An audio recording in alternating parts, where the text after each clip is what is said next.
implementasi pajak karbon dilakukan secepat-cepatnya, sekaligus transisi energi baru terbarukan dijalankan. Enak banget ya Gus ya, jawabnya sambil baca catatan tadi. Kuncinya di sini adalah ekstensifikasi dan intensifikasi lahan. Perampasan tanah-tanah rakyat, kasus-kasusnya di mana, siapa yang menyerobot perkebunan sawit, itu kan harus daftarnya lengkap.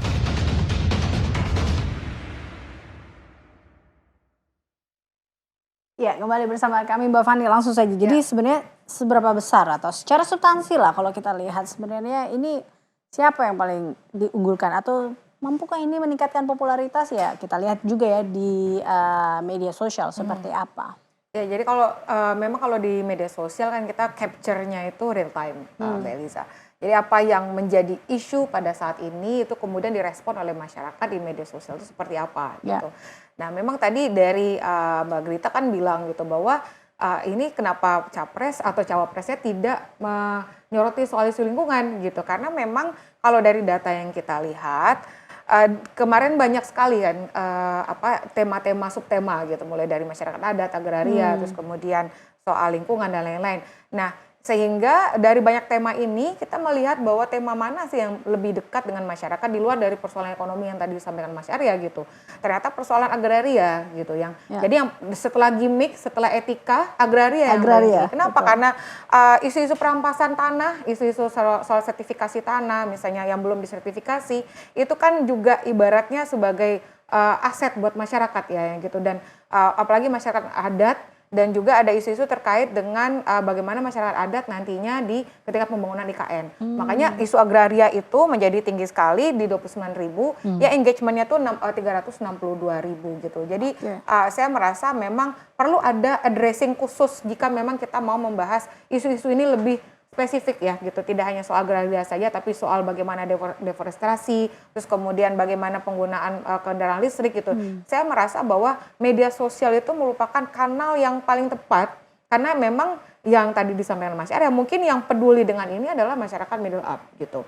Dan ya secara yang kita lihat juga yang menggunakan media sosial dan juga mau membahas mengenai isu ini itu juga adalah masyarakat middle up. Jadi sesuai dengan ceruk yang bisa kita sasar gitu. Jadi kalau misalnya ada political will dari politisi, capres, cawapres mungkin bisa melakukan penjelasan langsung di media sosial gitu terkait dengan isu yang belum sempat terbahas di debat cawapres kemarin gitu. Oke. Kalau kita lihat dari debat 1, 2, 3, 4 ini Mbak Fani, pasangan mana yang menurut Anda ya menang lah ya dalam debat, setiap debat? Atau mungkin pemenangnya tuh beda-beda sebenarnya dalam setiap debat? Sebenarnya beda-beda. Jadi kalau sebelum debat kemarin, saya juga di Nusantara TV, jadi ditanyakan sebenarnya ini forecastingnya gitu. Kalau saya disuruh jadi forecasting saya nggak bisa. Tapi kalau misalnya kita melihat dari performa, dari debat cawapres pertama, kemudian kemarin yang muncul adalah urutan pertamanya nomor 2, kemudian 1 dan 3.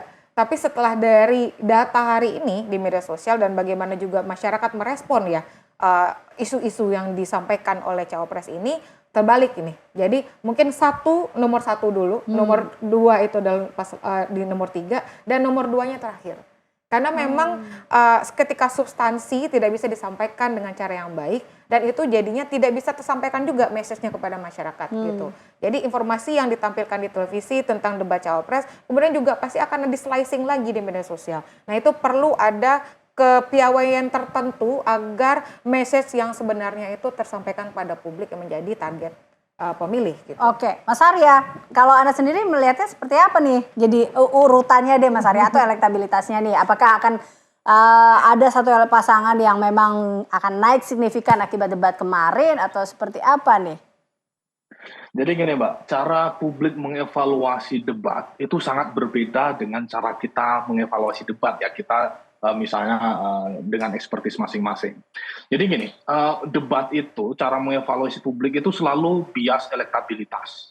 Nah, kenapa? Sekali lagi, satu sisi memang supporter yang memang lebih banyak menonton debat, ya simpatisan, atau yang swing itu biasanya yang beralih juga sedikit. Nah, sehingga itu menjelaskan misalnya jika kita survei, ya kita survei itu juga belum lama setelah debat juga, di mana misalnya waktu itu Prabowo performanya kurang bagus ya, baik yang pertama maupun kedua. Terutama yang kedua itu sebagai Menhan ternyata justru dalam tanda petik mendapatkan serangan yang dimana dia tidak bisa melakukan serangan balik, tidak mampu bertahan apalagi melakukan serangan balik. Nah itu tapi elektabilitas dia justru naik. Ya, jadi baik di survei kami ya meskipun naik 1,5%, di survei lain bahkan ada yang naik 3%. Justru setelah debat. Nah, kenapa? Karena debat itu satu sisi direct effect-nya kecil, Mbak. Tadi yang saya katakan sekitar 5% berpindah, itu kan direct effect, efek langsung dari orang yang menonton. Persoalannya ada cukup banyak struktur kampanye di masing-masing kandidat itu yang mengolah debat, melakukan mitigasi terhadap performa masing-masing kandidat, itu terjadi pada jam setelah debat atau 1-2 hari setelah debat. Nah itu yang kemudian misalnya di debat Capres itu Prabowo banyak diserang, tapi kemudian muncul banyak konten di sosial media dia sebagai orang yang mengalah, ada orang yang sedih dan seterusnya. Nah itu yang kemudian merekonsolidasi pemilih-pemilih yang awalnya sanksi terhadap performa kemudian simpati.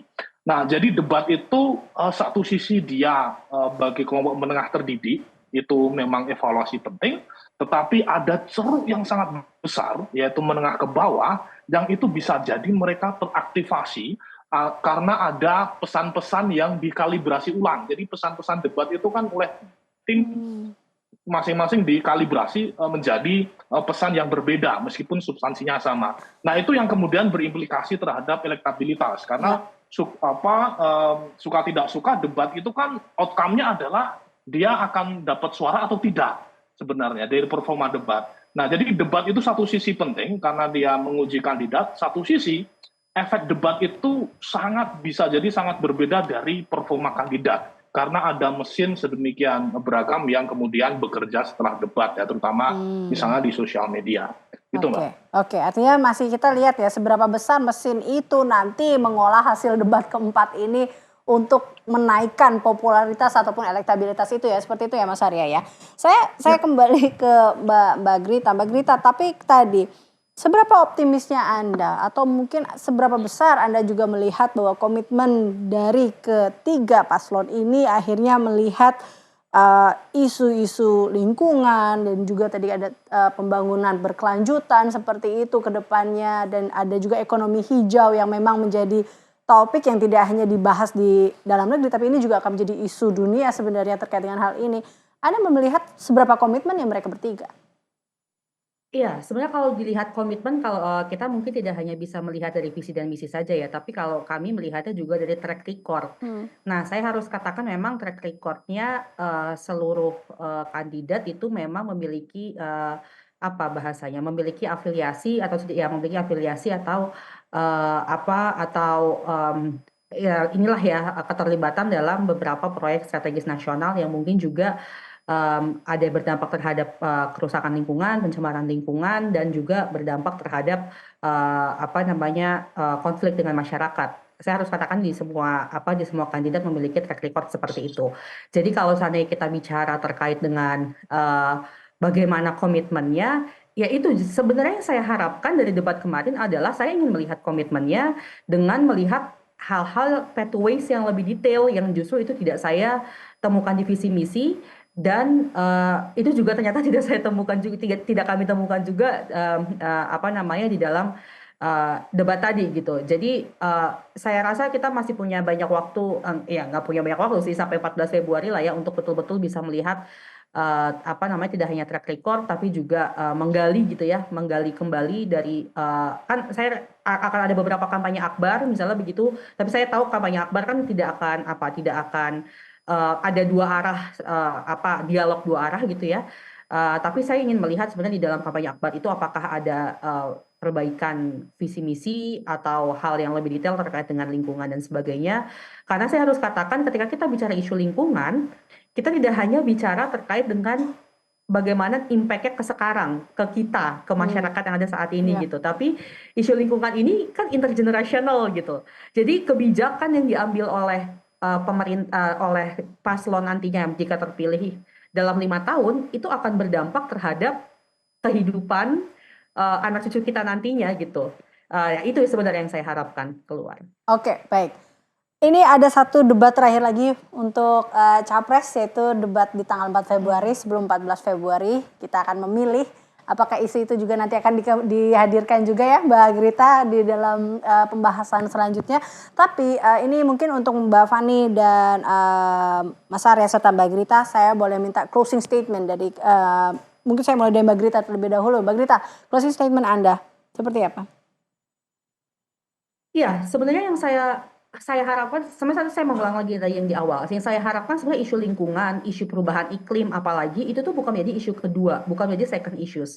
Kenapa? Karena dia memiliki interkoneksi gitu dengan isu-isu lainnya, isu ekonomi, isu sosial, dan dampaknya itu sudah terlihat, sudah kita rasakan sekarang satu. Dan sebenarnya kalau kita lihat dari PBB juga sudah mengatakan bahwa sekarang kita sedang menghadapi namanya triple planetary crisis gitu. Jadi kita menghadapi krisis di mana sekarang pencemaran lingkungan, kemudian krisis iklim dan biodiversity loss itu sudah mencapai tingkat yang sangat kritis gitu. Jadi saya rasa harusnya paslon betul-betul mengadres hal itu secara spesifik. Dan satu lagi yang ingin saya katakan adalah tadi ketika kita bicara isu lingkungan, kita tidak hanya bicara bagaimana saat ini gitu, bagaimana kita mengadres permasalahan saat ini. Tapi yang harus kita yakini adalah bagaimana kebijakan yang paslon nanti ambil untuk 5 tahun ke depan gitu, itu sangat berpengaruh terhadap generasi yang akan hidup di tahun 2050, generasi yang akan hidup di tahun 2070 gitu. Karena sudah banyak sekali riset yang menyatakan bahkan di tahun 2070 itu nanti penyakit vektor malaria dan sebagainya akibat krisis iklim itu akan semakin parah kalau tidak kita mitigasi dari sekarang gitu. Jadi itu yang harus menjadi concern para paslon. Baik, Mas Arya silakan closing statement Anda. Saya memahami debat itu tidak sedang mengeksplorasi para kandidat sebagai expert atau sebagai ahli di bidangnya. Itu satu hal ya. Jadi kita tidak akan punya ekspektasi mereka menguasai dari A sampai Z terkait dengan isu-isu di perdebatan. Itu satu hal. Tapi hal lain, tentu kita juga punya ekspektasi sebenarnya para kandidat itu dianggap siap untuk menghadapi problem yang kompleks ya. Bukan hanya lingkungan ya, ada demokrasi, kemudian ada pangan ya, kemarin jadi isu juga. Dan macam-macam. Nah, sehingga paling tidak tentu ekspektasi publik, terutama publik ya, tadi ada yang swing voters dan kebanyakan yang nonton debat selain simpatisan tadi adalah kelompok menengah ke atas secara terdidik. Nah, itu ditunjukkan bagaimana penguasaan mereka terhadap isu. Nah, itu poin kedua. Jadi itu sangat kelihatan kok apakah kandidat itu siap atau tidak karena penguasaan isu dan cara bereaksi terhadap pertanyaan akan kelihatan. Nah, ketiga adalah bagaimana kemudian pesan itu disampaikan. Nah, kita sudah menyaksikan debat pertama sampai keempat ya, capres maupun cawapres. Ada satu momen di mana itu menjadi sangat personal dan tidak produktif. Juga ada satu momen di mana itu isinya adalah gimmick yang juga mereduksi dari substansi.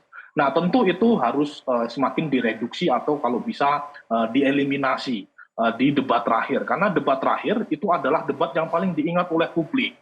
Nah, kenapa? Karena kebanyakan pemilih itu mempunyai yang disebut dengan blind retrospection. Jadi mereka mempunyai kebutaan untuk mengingat performa dari masing-masing kandidat dalam evaluasi banyak hal termasuk debat. Nah, untuk menghindari itu debat kelima menjadi sangat krusial karena itu akan berkesan bagi publik yang kemudian 1-2 minggu lagi mereka datang ke TPS. Nah, sehingga 3 poin itu menjadi krusial ya terkait dengan gaya komunikasi, penguasaan substansi, dan juga aspek lain dalam menunjukkan penguasaan isu. Mungkin itu, Mbak. Oke, baik. Terakhir Mbak Fani, closing statement Anda. Nah, ini memang masih terkait dengan gimmick juga ya. Jadi kita sepakat juga dengan Mas Arya bahwa di media sosial sebenarnya pun juga dari yang komentar yang saya baca kemarin, banyak juga yang sudah tidak relevan kalau misalnya terlalu banyak gimmick gitu. Karena ya populasi orang yang memakai media sosial dan juga mau mencari apa sih yang ditawarkan oleh capres-cawapres ini juga semakin banyak gitu. Apalagi populasi yang rational voters gitu.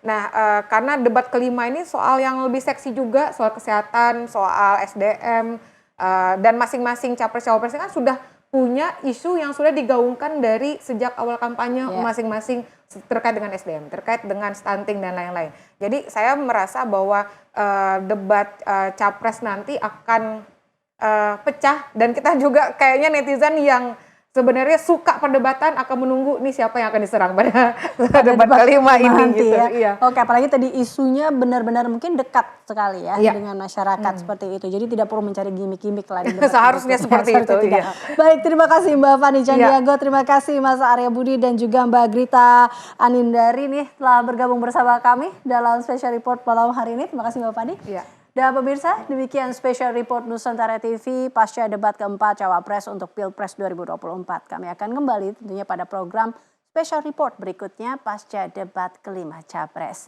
Dan pemirsa, Nusantara TV sebagai penyelenggara multiplexing untuk wilayah Provinsi Lampung dan Bali sudah bisa Anda saksikan di seluruh Indonesia dengan kualitas high definition. Perbarui informasi ada di portal nusantaratv.com yang sudah bisa Anda unduh di Play Store dan juga App Store. Saya Eliza Hasan pamit, selamat malam dan sampai jumpa. Terima kasih Mbak Fani.